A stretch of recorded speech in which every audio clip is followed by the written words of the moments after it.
This paper explores the potential for Bitcoin to serve as an alternative hedging asset. About 5 years ago, we asked Charlie Munger, we were sitting right there, what he thought of Bitcoin, and he said rat poison. Back then it was about $100+ per Bitcoin. Today it's 9,000. Is it still rat poison? Well, probably rat poison squared. Yo, and welcome back to another episode of the Nyc and Griff Show. Public service announcement.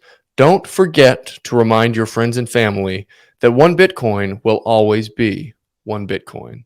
Now let's dive in. Today is Tuesday, November 29th. It is 5:27 p.m. and I am coming to you today with another article read. And it's been too long since we've done the last one, but man, so much has happened. And you know, on Twitter, there's just a million things that are coming in, and you can only catch so many of those things. And one of the pieces that I caught was Bitcoin Archive, and they'd said something about Harvard University calls cryptocurrency or Bitcoin this or that, whatever it was. And I was like, Harvard said something. Wonder where that comes from. And so I found, kind of scrolled through the thread a little bit, or at least the replies, and found the actual document. And read the whole thing, did some highlights and everything through there. It's kind of an interesting read. It's funny, Griff and I were talking about this just the other day, and it's so wild that some of these institutions, Harvard being one of them, have so many resources at their fingertips, have so much capital at their expense, and yet they still use the word cryptocurrency. It's not cryptocurrency, it's Bitcoin. And, so that's kind of an interesting piece here. And, this is also, it focuses on a country level, but I think that there's some similarities that I'll tie in here as we get into it to the individual, right? To people like us, just the normal working class people. There are some bridges there that cross over. So let's jump into this sucker here. Let's not waste any more time.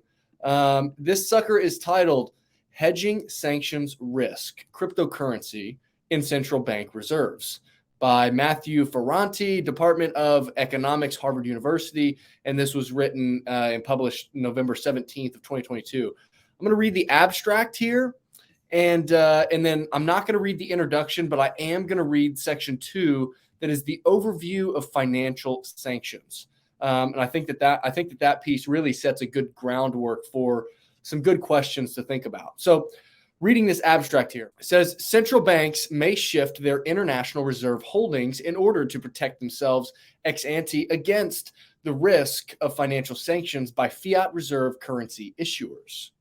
For example, from 2016 to 2021, countries facing a higher risk of U.S. sanctions increased the gold share of their reserves more than countries facing a lower risk of U.S. sanctions. That makes sense. This paper explores the potential for Bitcoin. Now, this is kind of where it's kind of interesting. Whenever it talks about cryptocurrency a little later on, it talks about Bitcoin and Ethereum. So at least we're narrowed down from just cryptocurrency. But it says this paper explores the potential for Bitcoin to serve as an alternative hedging asset. I describe a dynamic Bayesian copula model, which I've not done any research into. So if you guys have, let me know, to stimulate the joint returns of Bitcoin and other reserve assets under a wide range of plausible sanctions probabilities. Assuming mean variance preferences, a modest risk of sanctions significantly increases optimal gold and Bitcoin allocations. Absolutely. If a central bank cannot acquire sufficient physical gold to hedge its sanctions risk, the optimal Bitcoin share rises further, suggesting that gold and Bitcoin are imperfect substitutes. I conclude that sanctions risk may diminish the appeal of U.S. treasuries, propel broader diversification in central bank reserves, and bolster the long-run fundamental value of both cryptocurrency and gold. So first here, right out of the gates on the abstract here. So he's posing a really interesting piece, right? Sanctions risk.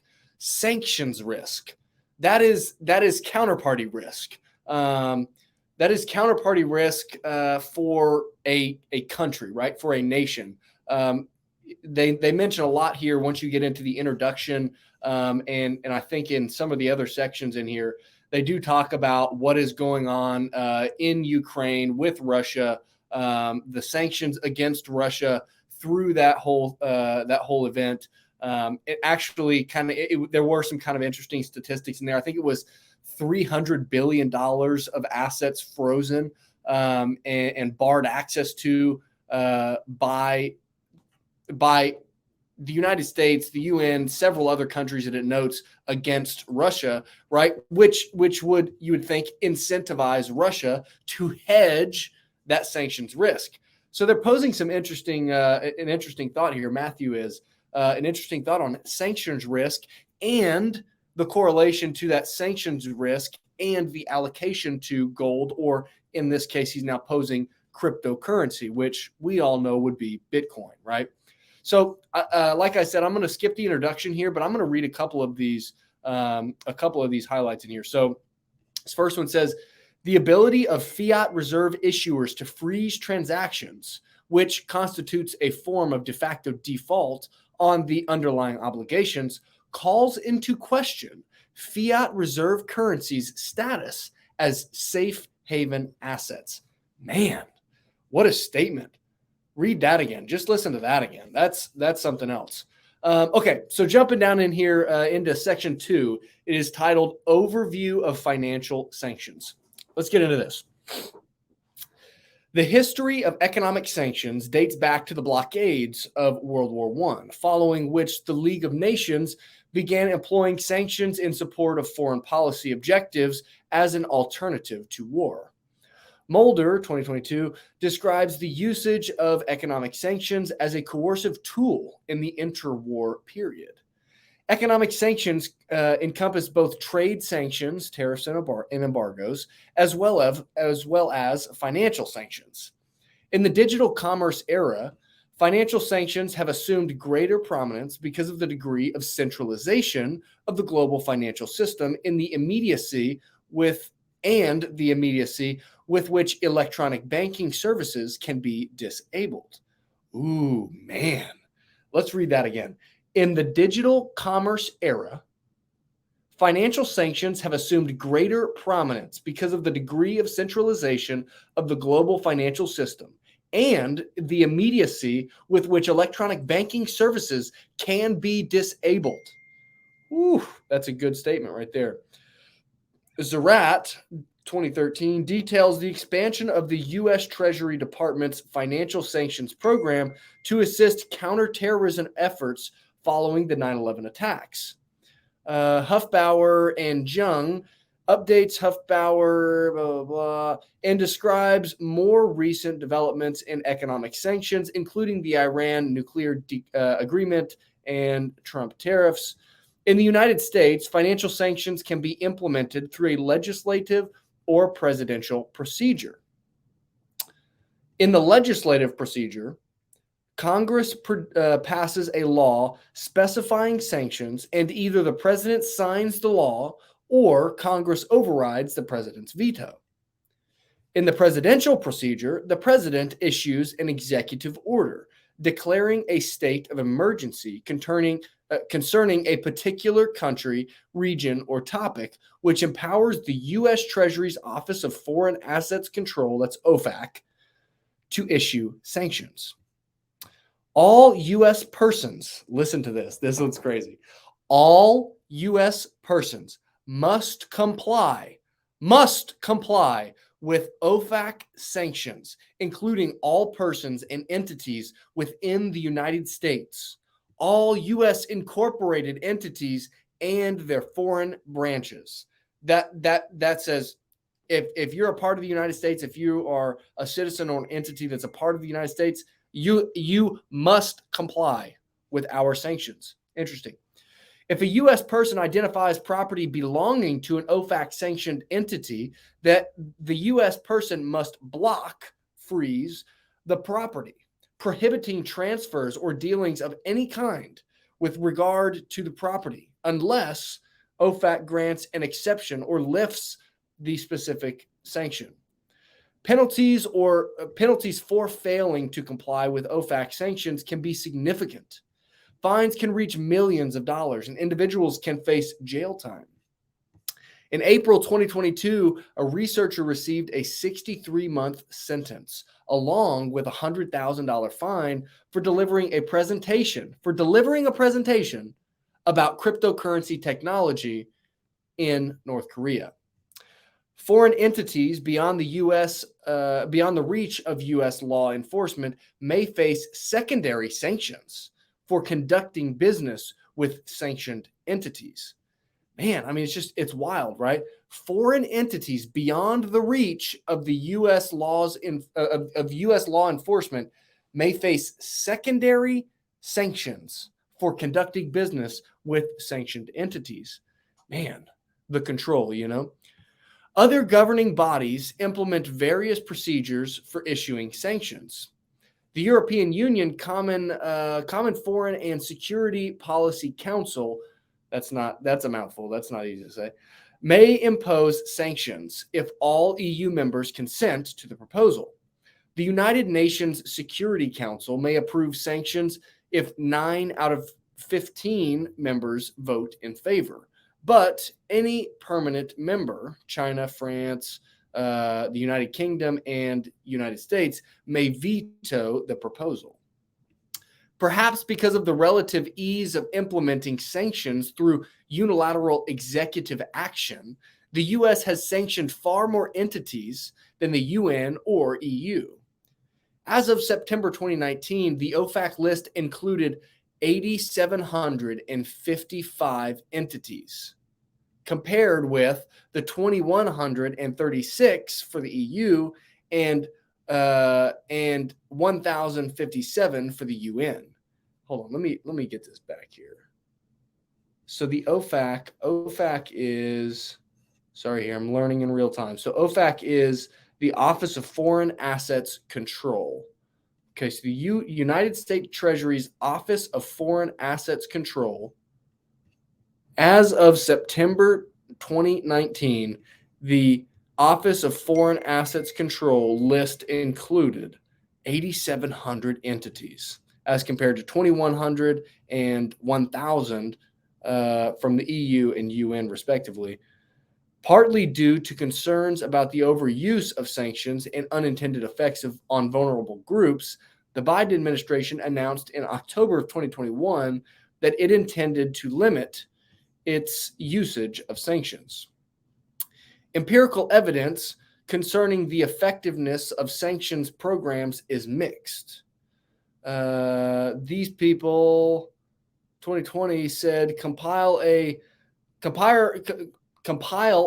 global database and find that sanctions are increasingly used over time. The share of financial sanctions is rising. The main objectives of sanctions are increasingly related to democracy or human rights, and the success rate of sanctions has fallen.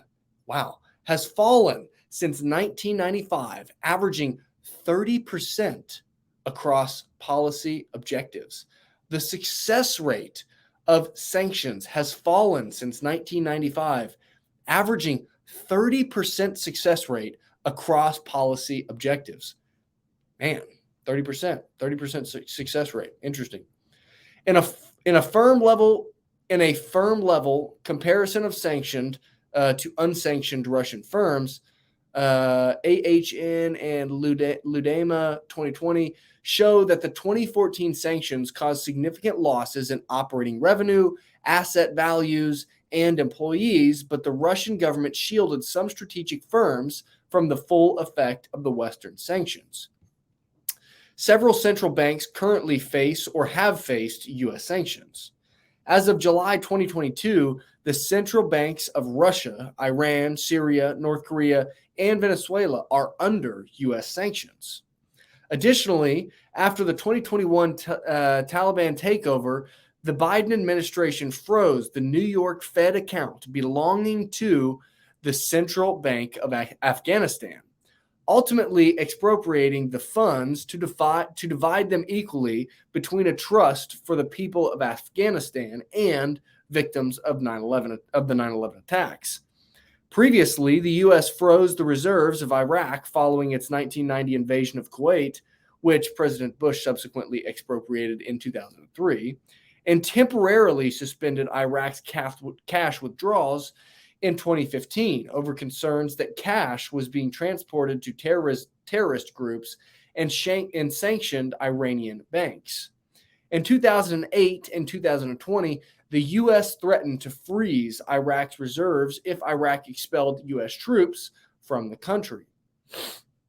The countries described above face sanctions for a variety of reasons, including launching external wars, sponsoring terrorism, developing nuclear weapons, repressing protests, refusing to accept the outcome of elections, and seizing power from a previous government. Therefore, a central bank cannot preclude the possibility of facing U.S. sanctions if the country in question simply avoids particular types of activity. Moreover, there is no expiration date to the U.S. financial sanctions. Some sanctions against Iran have been in place since 1979. So I think the interesting parallel to draw here between the sanctions risk that we're talking about on a country level, right, on a national level, and the individual is counterparty risk, right? We all have heard about FTX, and we all have seen an ungodly amount of tweets about what's going on with FTX. It is interesting. It's interesting to see what is happening, how it's playing out. Man, I'll tell you what, the more that we see about what's going on with FTX, what was going on behind the scenes, the more interesting that it gets. But man, that is sanctions risk. That is counterparty risk. What happens if, I'm sorry, let's back up a little bit. FTX is not sanctions risk, right? They're not sanctioning you. They're not saying, oh, these people did this thing, so we're not going to allow them access to their financial assets. Sanctions risk, I think, could fall under the large umbrella of counterparty risk. Counterparty risk being that you are trusting a third party to maintain control and, I guess, security over the assets that you are supposed to own. Which, if a third party is holding your assets for you, do you own them? I don't know. That's a question you have to answer yourself, right? But my thought here, and the parallel that I'm kind of drawing between the sanctions risk for a country and the counterparty risk that we as individuals run into every single day is exactly that, right? It's counterparty risk and sanction risk. These are one in the same. It's a matter of who is deciding what is right and wrong. You know, if let's say that Russia was the good guys. Maybe Russia was the good guys, and because we determine the outcome, because we determine because of our financial supremacy as the United States, because of our financial supremacy, owning and controlling the world reserve currency, the dollar, because we get to write the history books right now, as it stands right now, we decide who is right and wrong. What do you think Great Britain thought prior to 1776, whenever we write the Declaration of Independence and say, we ain't doing this. We are America, and we're going to do our own thing here. We're going to live by a different set of standards, and we're going to have freedom here. Were we wrong? We were the bad guys. To Great Britain, we were the bad guys.